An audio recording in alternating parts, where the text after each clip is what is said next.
ଚଢ଼େଇର କାଚ ଚୁଡ଼ିର ଘର ଥିଲା। ଦୂର ଏକ ଜଙ୍ଗଲରେ ଗୋଟେ କାଉ ଆଉ ଟିକି ଚଢ଼େଇ ରୁହନ୍ତି। ଟିକି ଚଢ଼େଇ ବହୁତ ପରିଶ୍ରମୀ ଥିଲା। ସେପଟେ କାଳୁ କାଉ ବହୁତ ଅଳସୁଆ ଆଉ ଲୋଭୀ ଥିଲା। ଗୋଟେ ଦିନ କାଳୁ କାଉ ଟିକି ଚଢ଼େଇ ପାଖକୁ ଆସେ। ଟିକି ଚଢ଼େଇ, ମୁଁ ଦୂରରେ ଯାଉଥିବା ଜଙ୍ଗଲକୁ ଯାଉଛି, କାହିଁକି ନା ମୁଁ ଶୁଣିଛି ସେ ଜଙ୍ଗଲର ସବୁ ଚଢ଼େଇ ପରସ୍ପରକୁ ସାହାଯ୍ୟ କରନ୍ତି। ମୋ ଘର ବି ତ ଭାଙ୍ଗି ଯାଇଛି, ଆଉ ବର୍ଷାର ଦିନ ଆସିଲାଣି, ମୁଁ କୋଉଠି ରହିବି? କାଳୁ ଭାଇ, ମୋର ବସା ବି ଭାଙ୍ଗିବାକୁ ଲାଗିଲାଣି। ମୁଁ ବି ତମ ସହ ଅଲଗା ଜଙ୍ଗଲକୁ ଯିବି। ମୁଁ ଏକୁଟିଆ ଏଇ ଜଙ୍ଗଲରେ ରହି କ'ଣ ବା କରିବି? ଟିକି ଚଢ଼େଇ ଆଉ କାଳୁ କାଉ ତାଙ୍କ ଜିନିଷପତ୍ରକୁ ବାନ୍ଧି ଏକା ସହ ଉଡ଼ି ଉଡ଼ି ଯାଉଥିଲେ। ଉଡ଼ି ଉଡ଼ି ଯିବା ସମୟରେ ରାସ୍ତାରେ ତାଙ୍କୁ ଗୋଟେ ଆମ୍ବର ଗଛ ଅଟକାଇ ଦେଲା। ଚଢ଼େଇ ମାନେ, ମୁଁ ବହୁତ ଶୋଷିଲା ଅଛି, ମତେ ପାଣି ଆଣିକି ଦିଅ। ଟିକି ଚଢ଼େଇ, ଜଙ୍ଗଲରେ ଗଲାବେଳେ ଏମିତି ବହୁତ ଗଛ ମିଳିବେ, ତାଙ୍କ କଥାକୁ ଧ୍ୟାନ ଦିଅ ନାହିଁ। କିନ୍ତୁ କାଳୁ ଭାଇ, ପାଣି ନଦେଲେ ଗଛ ଶୁଖିଯିବ। ନା, ଏ ଗଛରେ କେବେ ଫଳ ଫଳିବ ନାହିଁ, ଆମକୁ କିଛି ଦେଇପାରିବ? ପାଣି ପାଣି, ମତେ ପାଣି ଆଣିଦିଅ। କାଳୁ ଭାଇ, ତମେ ଯାଅ, ମୁଁ ଏଇ ଶସିଲା ଗଛକୁ ପାଣି ଦେଇ ତମ ପଛେ ପଛେ ଯାଉଛି। କାଳୁ କାଉ ଚାଲିଯାଏ ଆଉ ଟିକି ଚଢ଼େଇ ସେଇ ଶୁଖିଲା ଗଛ ପାଇଁ ପାଣି ଆଣିବାକୁ ନଦୀକୁ ଯାଏ। ଟିକି ଚଢ଼େଇ ପାଣି ଆଣି ସେ ଗଛକୁ ଦିଏ। ଗଛ ମନ ଭରି ପାଣିକୁ ପିଇଯାଏ। ଚଢ଼େଇ ରାଣୀ, ମୋ ପାଖରେ କିଛି ଫଳ ନାହିଁ, ଯଦି ଥାଆନ୍ତା ମୁଁ ତମକୁ ଦେଇଥାନ୍ତି। ହଉ, ଏଇଠି ଗୋଟେ ଚୁଡ଼ି ଅଛି, ଯୋଉଟା କି ମୋ ଦାଦି ଗଛର ଚୁଡ଼ି, ତାକୁ ନେଇଯାଅ ତମେ। ଟିକି ଚଢ଼େଇ ହସିବାକୁ ଲାଗେ। ଗଛ ଭାଇ, ମୁଁ ଏଇ ଚୁଡ଼ି ନେଇ କ'ଣ ବା କରିବି? ଆଉ ମତେ ଚୁଡ଼ି ପିନ୍ଧିବାର ସେମିତି କୌଣସି ସଉକ ବି ନାହିଁ। ଚଢ଼େଇ, ଏଇ ଚୁଡ଼ି କୌଣସି ସାଧାରଣ ଚୁଡ଼ି ନୁହେଁ, ଏ କାଚର ଚୁଡ଼ି ଆଉ ଯାଦୁବାଲା। ଏ ଚୁଡ଼ି କିଛି ବି କରିପାରେ। ଟିକି ଚଢ଼େଇ ଗଛ ପାଖରୁ ସେ କାଚ ଚୁଡ଼ିକୁ ନେଇଯାଏ ଆଉ ଆଗକୁ ବଢ଼େ। କାଳୁ ଚଢ଼େଇ ସେ ଅଲଗା ଜଙ୍ଗଲରେ ପହଞ୍ଚି ଯାଇଥିଲା। ଶୁଆ, ମୁଁ ଶୁଣିଛି ଏଇ ଜଙ୍ଗଲର ଚଢ଼େଇ ମାନେ ବହୁତ ଦୟାଳୁ। ହଁ କାଳୁ ଭାଇ, ତମେ ଠିକ୍ ହିଁ ଶୁଣିଛ। ମୁଁ ଅଲଗା ଜଙ୍ଗଲରୁ ଆସିଛି, ମୋ ପାଖରେ ରହିବା ପାଇଁ କିଛି ଘର ନାହିଁ, ତମେ କ'ଣ ମତେ ଗୋଟେ ଘର ଦେଇପାରିବ? ହଁ କାଳି ଭାଇ, ଏଇଠି ଗୋଟେ ଘର ଫାଙ୍କା ଅଛି, ସେଠାରେ ତମେ ରହିପାର। ଆମ ଜଙ୍ଗଲକୁ ଆସୁଥିବା ସମସ୍ତ ଚଢ଼େଇକୁ ଆମେ ସାହାଯ୍ୟ କରୁ। ମିଟୁ ଶୁଆ କାଳୁ କାଉକୁ ସେ ଘର ଦେଖାଏ। ୱାଓ, ଏ ଘର ତ ବହୁତ ସୁନ୍ଦର ହେଇଛି। ମୁଁ ଏଠି ଜୀବନ ସାରା ରହିପାରିବି ଆଉ ଏଇ ଜଙ୍ଗଲ କେବେ ବି ଛାଡ଼ିବିନି, କାହିଁକି ନା ମୋ ପାଖରେ ବି ଘର ବି ହେଲା ଆଉ ବହୁତ ସୁନ୍ଦର ସାଙ୍ଗ ବି। ସନ୍ଧ୍ୟା ହେଇଯାଉଥାଏ। ଟିକି ଚଢ଼େଇ ସେ ରାସ୍ତା ଦେଇ ଯାଉଥାଏ ତ ଦେଖେ ଗୋଟେ ବୁଢ଼ୀ ଚଢ଼େଇ ବସି କାନ୍ଦୁଛି। ଆଣ୍ଟି, ତମେ କ'ଣ ପାଇଁ କାନ୍ଦୁଛ?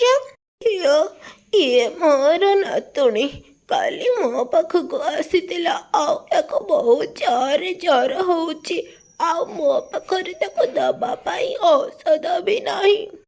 ମାଉସୀ, ମୋ ପାଖରେ ଯଦି କିଛି ଥାଆନ୍ତା ମୁଁ ତାହେଲେ ନିହାତି ସାହାଯ୍ୟ କରିଥାନ୍ତି, କିନ୍ତୁ ମୁଁ ତ ନିଜେ ଅଲଗା ଜଙ୍ଗଲରୁ ଆସିଛି।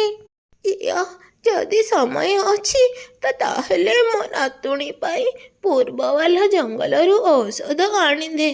ଟିକି ଚଢ଼େଇ ଚିନ୍ତାରେ ପଡ଼ିଯାଏ କି ତାକୁ ଏମିତିରେ ବି ଅଧିକ ଲେଟ୍ ହେଇଯାଇଛି।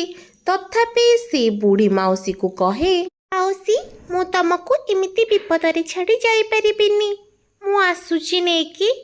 ଟିକି ଚଢ଼େଇ ତା ନିଜ ଜିନିଷପତ୍ରକୁ ସେ ବୁଢ଼ୀ ମାଉସୀ ପାଖରେ ରଖିଦିଏ ଆଉ ପୂର୍ବଲି ଜଙ୍ଗଲ ଆଡ଼କୁ ଯାଏ। କିଛି ଦୂର ଗଲା ପରେ ହିଁ ଟିକି ଚଢ଼େଇକୁ ସେ ଗଛର କଥା ମନେ ପଡ଼ିଯାଏ ଆଉ ସେ ଡରିଯାଏ। ଇଏ କୌଣସି ସାଧାରଣ ଚୁଡ଼ି ନୁହେଁ, ଏ ଯାଦୁର କାଚ ଚୁଡ଼ି। ଟିକି ଚଢ଼େଇ ତାପରେ ଫେରି ଆସେ ଆଉ ତା ଜିନିଷପତ୍ର ପୁଟୁଳିରୁ କାଚ ଚୁଡ଼ିକୁ ବାହାର କରେ। ଝିଅ, ତୁ ପୁଣି ଥରେ କ'ଣ ପାଇଁ ଫେରି ଆସିଲୁ? ମାଉସୀ, ଆପଣଙ୍କ ନାତୁଣୀକୁ ଏଇ କାଚର ଚୁଡ଼ି ଠିକ୍ କରିଦେବ। ଏମିତି କହି ଟିକି ଚଢ଼େଇ ସେ କାଚର ଚୁଡ଼ିକୁ କହେ, କାଚର ଚୁଡ଼ି, ଏଇ ବୁଢ଼ୀ ମାଉସୀଙ୍କ ନାତୁଣୀକୁ ଭଲ କରିଦିଅ। ଇଏ ବେମାର ଅଛି ଆଉ ବହୁତ ଚିନ୍ତାରେ ବି ଅଛନ୍ତି। ଏମିତି କହିବା ମାତ୍ରେ ହିଁ ସେଇ କାଚର ଚୁଡ଼ିରୁ ଗୋଟେ ଆଲୋକ ବାହାରେ ଆଉ ସେ ଛୋଟ ଚଢ଼େଇର ଆଖିରେ ଯାଇ ସିଧା ପଡ଼େ। ହଠାତ୍ ସେ ଛୋଟ ଚଢ଼େଇ ଉଠିକି ବସିବାକୁ ଲାଗେ। ଚିଚିମା, ମୁଁ ଭଲ ହେଇଗଲି। ଟିକି ଚଢ଼େଇ ବହୁତ ଖୁସି ହେଇଯାଏ। ଝିଅ, ଏଇଟା ଯାଦୁର କାଚର ଚୁଡ଼ି। ୟାକୁ ସମ୍ଭାଳିକି ରଖିବୁ ଯେମିତି କୌଣସି ଖରାପ ଚଢ଼େଇ ୟାକୁ ନ ନେଇଯାଏ। ମାଉସୀ, ଏଇ କାଚର ଚୁଡ଼ି ମୋତେ ମୋ ସାଙ୍ଗ ଦେଇଛନ୍ତି, ଆଉ ମୋ କର୍ମର ଫଳ ମୁଁ ୟାକୁ ସାଇତିକି ରଖିବି। ଟିକି ଚଢ଼େଇ ତା ଜିନିଷପତ୍ର ନେଇ ସେ ଜଙ୍ଗଲକୁ ଯାଏ। ଯିବା ବେଳେ ସେ ସେଇ ମିଟୁକୁ ପଚାରେ, ଶୁଆ ଶୁଆ, ମୁଁ ଶୁଣିଛି ଏଇ ଜଙ୍ଗଲରେ ଚଢ଼େଇମାନେ ବହୁତ ଦୟାଳୁ, ମୋତେ କ'ଣ ଏଠି ରହିବାକୁ ଘର ମିଳିବ? ଟିକି ଚଢ଼େଇ, ମୋ ପାଖରେ ଗୋଟେ ହିଁ ଘର ଥିଲା, ମୁଁ ସେଇଟା କାଳୁ କାଉକୁ ଦେଇଦେଇଛି। ତମେ ମୋ ସହିତ ଆସ, ସେ ଘରଟା ବହୁତ ବଡ଼, ତମେ ସେଇଠି କାଳୁ ସହିତ ରହିବ। ଠିକ୍ ଅଛି ମିଟୁ ଭାଇ, ଆପଣ ମୋତେ କାଳୁ କାଉ ପାଖରେ ଛାଡ଼ି ଆସନ୍ତୁ। ମିଟୁ ଶୁଆ ଟିକି ଚଢ଼େଇକୁ ତା ସାଙ୍ଗରେ ନେଇ କାଳୁ କାଉ ଘର ପାଖକୁ ଯାଏ। ତମେ ଏଇଠିକି ଯାଅ, ଏଇଠି ରାତି ବିତାଅ, ଏଇଠି ହିଁ କାଳୁ କାଉ ରହୁଛି। ମିଟୁ ଶୁଆ ସେଠାରୁ ଚାଲିଯାଏ ଆଉ ଟିକି ଚଢ଼େଇ କବାଟକୁ ପିଟିବାକୁ ଲାଗେ। କିଏ କିଏ ସେଇଠି? କାଉ ଭାଇ, ମୁଁ ଆସିଗଲି, ମୁଁ ତମ ସାଙ୍ଗ ଟିକି ଚଢ଼େଇ, ଜଲ୍ଦି କବାଟ ଖୋଲ। କିଏ କିଏ ମୋ ସାଙ୍ଗ? ମୋର ସାଙ୍ଗ କେହି ନାହାନ୍ତି, ଏଇ ଘର ମୋର, ମୁଁ କାହା ସହିତ ବାଣ୍ଟ କରିପାରିବିନି, ପଳା ଏଇଠୁ। କାଳୁ ଭାଇ, ଏତେ ବି ଲୋଭି ହେଇଯାଅ ନାହିଁ, ମୁଁ ଥକି ଯାଇଛି, ମୋତେ ଘର ଭିତରକୁ ଆସିବାକୁ ଦିଅ। କାଳୁ କାଉ କବାଟ ଖୋଲେ ନାହିଁ ଆଉ ଟିକି ଚଢ଼େଇ ଏପଟେ ଗୋଟେ ଗଛ ତଳେ ବସିଯାଏ। ରାତି ହେବା ସହିତ ବର୍ଷା ବି ଆସିଯାଏ।